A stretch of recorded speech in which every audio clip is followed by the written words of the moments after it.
Assalamualaikum warahmatullahi wabarakatuh. Apa kabar anak-anak? Semoga kalian sehat semua ya, dan bisa bersemangat menjalani aktivitas pembelajaran pada pagi ini. Oke, sebelum kita memulai pembelajaran pada hari ini, alangkah baiknya kita membaca doa terlebih dahulu. Begitu kepada KM, saya persilahkan untuk memimpin doa ya.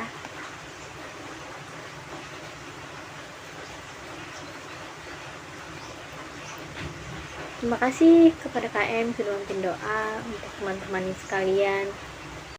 Oke, sebelum memulai pembelajaran, kita akan melaksanakan absensi dulu ya. Adakah dari teman-teman semua yang tidak hadir pada pertemuan hari ini? Bagaimana KM, apakah teman-teman hadir semua? Oke, hadir semua ya, bagus, alhamdulillah. Pada pertemuan ini kita akan melanjutkan materi pertemuan pada minggu sebelumnya.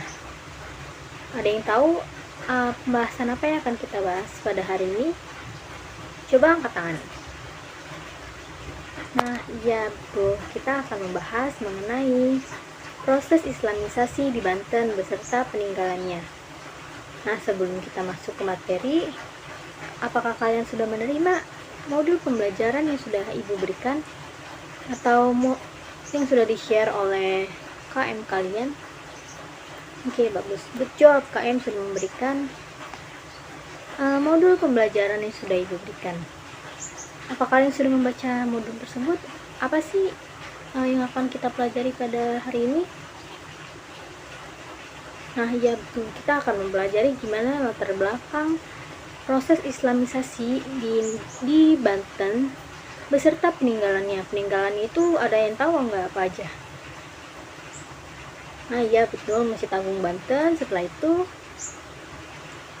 oh iya betul, ada Benteng Spellwich dan sebanyak lagi ya peninggalan Islam di Banten. Oke, sebelum kita mulai, Ibu akan membacakan dulu atau memberitahukan apa sih tujuan pembelajaran pada materi ini. Yang pertama itu tujuannya untuk menganalisis latar belakang proses islamisasi di Banten. Yang kedua, siswa mampu menjelaskan kronologi masuknya Islam ke wilayah Banten.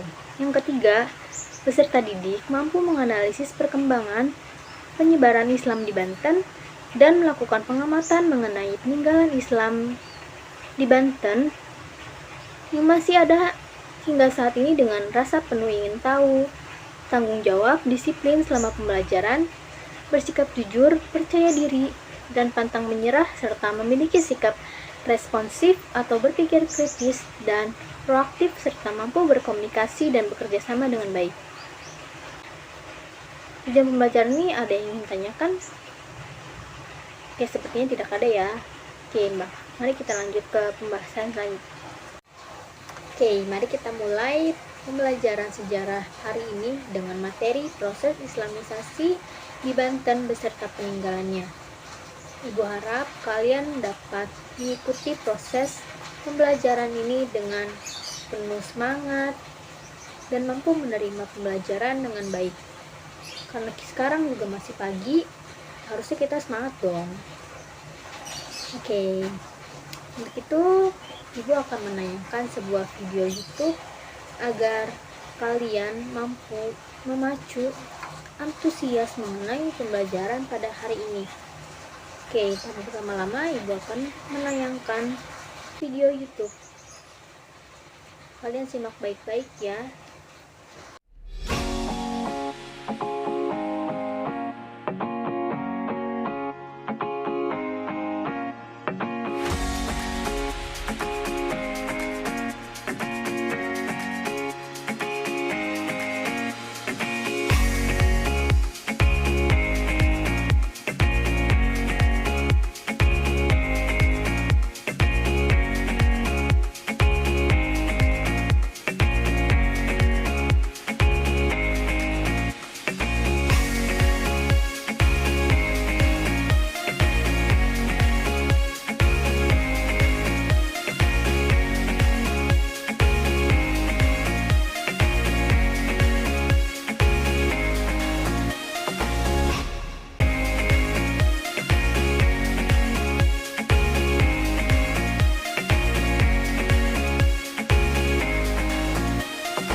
Nah, setelah menyimak video yang sudah Ibu berikan, kita dapat mengetahui bahwa sebelum kedatangan Islam di wilayah Banten, tata cara kehidupan masyarakat Banten itu masih mengikuti tradisi prasejarah dari abad-abad sebelumnya, yaitu pada masa Hindu.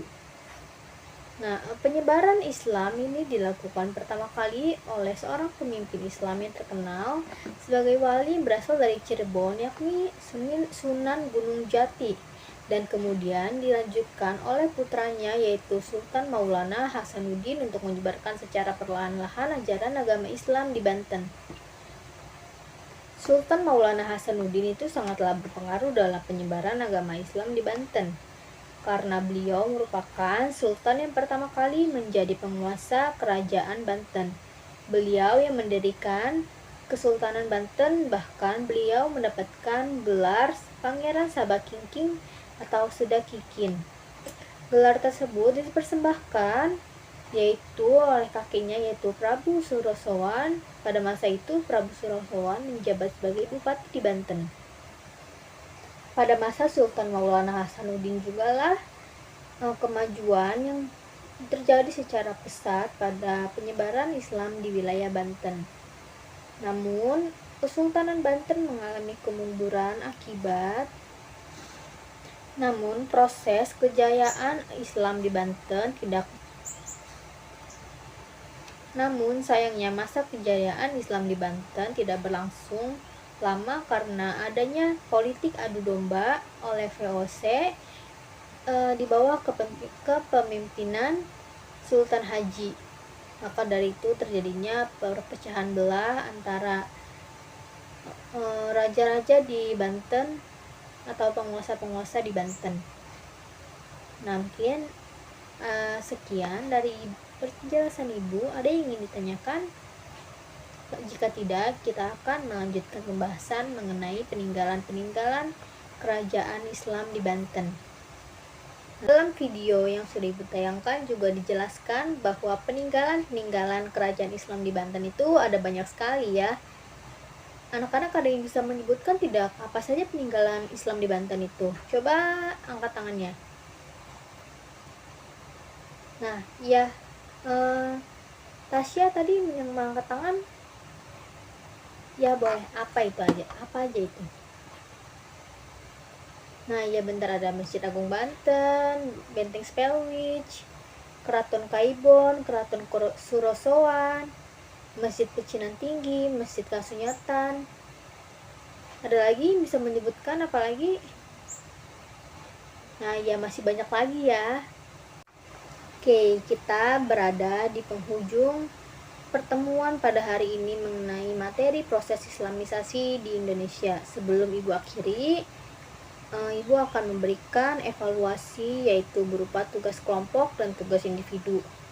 Adapun tugas kelompoknya itu KM akan membuat kelompok yang berjumlah 5 kelompok yang masing-masing itu disesuaikan saja dengan jumlah muridnya. Nah, tugas kelompoknya itu adalah kalian mengidentifikasi dan melakukan pengamatan mengenai peninggalan-peninggalan sejarah yang ada di Banten, atau khususnya itu peninggalan Islam di Banten. Kalian kaji dan kemudian dipresentasikan pada minggu selanjutnya. Adapun tugas individunya yaitu kalian membuat resume mengenai materi yang telah dipelajari pada hari ini dan menjawab uji kompetensi yang sudah disediakan pada modul, dan kemudian pada minggu depan juga akan diberikan evaluasi atau diberikan penilaian oleh Ibu. Apakah ada yang ingin ditanyakan mengenai tugas-tugas tersebut? Oke, kalian paham semua ya. Oke, untuk itu Ibu akhiri pertemuan hari ini mengenai proses Islamisasi di Banten beserta peninggalannya dengan mengucap syukur alhamdulillah. Terima kasih. Wabillahi taufik wal hidayah. Wassalamualaikum warahmatullahi wabarakatuh.